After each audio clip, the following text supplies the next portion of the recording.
شیخ سوال یہ ہے کہ اگر کوئی آدمی یعنی اگر امام 3 رکعت پڑھا رہا ہے تو کوئی آدمی آخری رکعت میں ایک وتر کی نیت کر کے شامل ہو سکتا ہے کہ نہیں ہو سکتا؟ بھائی کا سوال یہ ہے کہ اگر کوئی امام 3 رکعت وتر پڑھا رہا ہے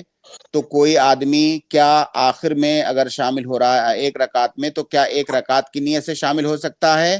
نہیں، اس کا جواب یہ ہے کہ نہیں شامل ہو سکتا، کیونکہ جب آپ کسی امام کی امامت میں نماز پڑھ رہے ہیں تو جب تک آپ کے پاس کوئی شرعی عذر نہ ہو تب تک آپ کو اتنی ہی رکعت پڑھنی ہے جتنی رکعت امام پڑھ رہا ہے۔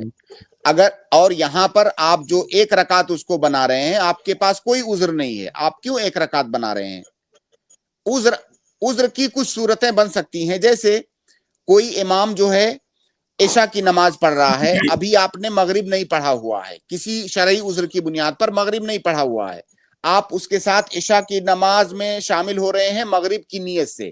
اب آپ کے پاس عذر ہے کہ آپ 4 رکعت نہیں پڑھ سکتے، آپ کو 3 ہی پڑھنا ہے کیونکہ آپ مغرب پڑھ رہے ہیں، ابھی آپ نے مغرب نہیں پڑھا ہے، تو وہاں پر آپ 3 پڑھ سکتے ہیں، یعنی امام سے ایک رکعت کم۔ لیکن یہاں پر جو آپ وتر پڑھ رہے ہیں اس کے پیچھے آپ کے پاس کوئی عذر نہیں ہے، لہٰذا جتنی رکعت امام پڑھ رہا ہے اتنی رکعت آپ کو بھی پڑھنا ہے۔